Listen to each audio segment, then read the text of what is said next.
એક નજર કરીએ આજના મહત્વના સમાચારથી। નમસ્કાર, હું Jaydeepsinh Jadeja, superintendent of police, Mahisagar district. આજે સૌ આપણે જાણીએ છીએ કે વર્તમાન સમયમાં સ્માર્ટફોનનો ઉપયોગ ખૂબ વધી ગયો છે અને ઇન્ટરનેટનો વ્યાપ પણ ખૂબ વધી રહ્યો છે અને એના કારણે લોકોમાં સાયબર ફ્રોડ, સાયબર ક્રાઇમના કિસ્સાઓ ખૂબ મોટા પાયે બની રહ્યા છે।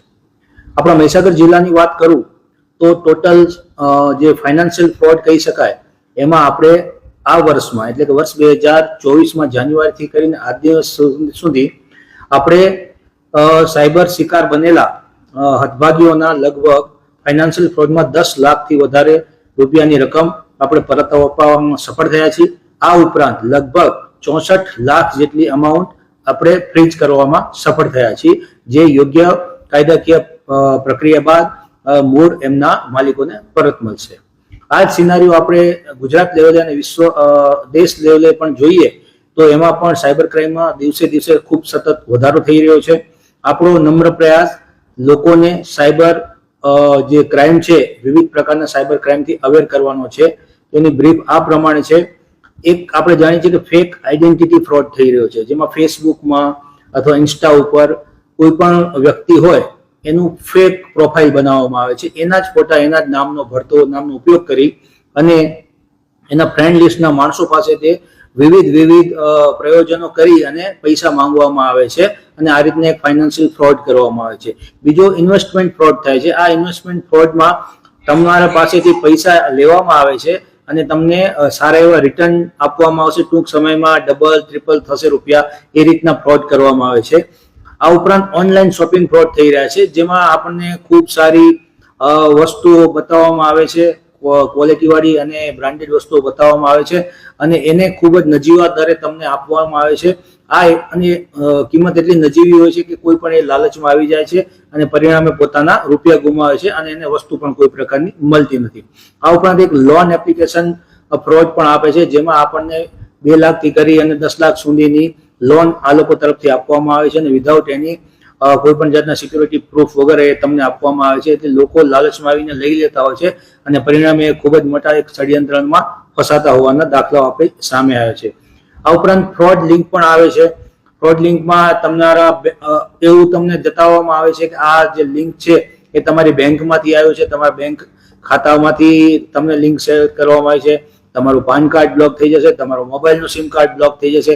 એમ કરી અને એ તમારે જો અનબ્લોક કરાવવું હોય, પ્રોસિજર કરશો, આ લિંક ઉપર ક્લિક કરી અને કેવાયસી ભરશો તો તમને તમારી આ બ્લોક નહીં થાય અને એ પ્રકારની બધી માહિતી આપી અને ફ્રોડ કરવામાં આવે છે। પરિણામે તમે માહિતી અંદર બધી નાખો છો અને પરિણામે તમારી સાથે ખૂબ મોટા પાયે ફ્રોડ થાય છે, કારણ કે આ જ નંબર તમારા બેંક સાથે પણ અટેચ હોય છે।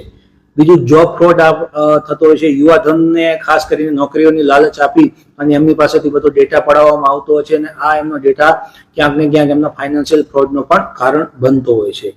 બાકી ટાસ્ક ફ્રોડ કરીને પણ એક નવી જાતનો ફ્રોડ આવી રહ્યો છે, જેમાં તમને શેર બજારમાં રોકાણ કરવાનું જણાવી અને એમ જણાવવામાં આવે છે કે તમને ખૂબ સારું રિટર્ન ખૂબ શોર્ટ ટર્મમાં મળશે।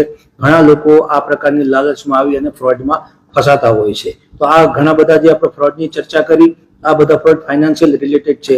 આ ઉપરાંત બુલિંગ કરવામાં આવે છે, મહિલાઓના મોર્ફ કરવામાં આવે છે। આપણે જાણીએ છીએ ન્યૂડ કોલિંગ પણ આજના સમયમાં ખૂબ મોટો પ્રશ્ન બની ચૂક્યો છે। તો આ બધા જે પ્રશ્નો છે એના માટે મહીસાગર પોલીસ અને સમગ્ર ગુજરાત પોલીસ લોકોની વચ્ચે જઈ એમને જાગૃત કરવાનો સતત પ્રયત્ન કરી રહી છે। આપણી પણ ફરજ છે કે આપણે પણ આવા કોઈ પણ અનનોન નંબરથી આવતા વિડીયો કોલ, ઓડિયો કોલને ઉપાડવાનું ટાળવું જોઈએ। જાણીતા ન હોય એવા નંબર પરથી સામાન્ય રીતે વિડીયો કોલ કે વોટ્સઅપ કોલ ઉપાડવા જોઈએ નહીં, કારણ કે પછી બધા લોકો સમજદાર કે જાણકાર એટલા બધા હોતા નથી કાયદાના અને પરિણામે એ કોઈ પણ ખોટું પગલું ઉપાડી લેતા હોવાના પણ કિસ્સાઓ બનેલા છે। તો જ્યારે પણ કોઈ પણ આવા સાયબર રિલેટેડ ક્રાઇમમાં ફસાય તો અમારી ખૂબ આગ્રહભરી વિનંતી છે કે કોઈ પણ જાતના દબાણમાં આવવાની જરૂર નથી, કોઈ પણ જાતના પ્રેશરમાં આવવાની જરૂર નથી। ઇન કેસ ન્યૂડ કોલમાં તમારાથી કોલ ઉપડી પણ જાય છે, તમારી વાતચીત પણ થઈ જાય છે, તો પણ તમારે એવી કોઈ પણ વિચારવાની જરૂર નથી કે આનાથી તમારી સામાજિક પ્રતિષ્ઠાને નુકસાન થશે કે તમારે એવું કોઈ પણ ખરાબ પગલું કે આત્યંતિક પગલું ભરવાની કોઈ જરૂર નથી। તમે બિંદાસ પોલીસ પાસે આવો, પોલીસ તમારી મદદ કરશે અને તમારે આવું કોઈ પણ જાતનું આત્મઘાતી પગલું ભરવાની જરૂર રહેતી નથી. આવનારા સમયમાં મહીસાગર જિલ્લાની 11, 12 અને કોલેજોમાં જઈ સાયબરના અવેરનેસના અમારા તરફથી પ્રોગ્રામ પણ થવાના છે અને વધુમાં વધુ લોકો સાયબર ક્રાઇમથી અવેર થાય એ ખૂબ જરૂરી છે.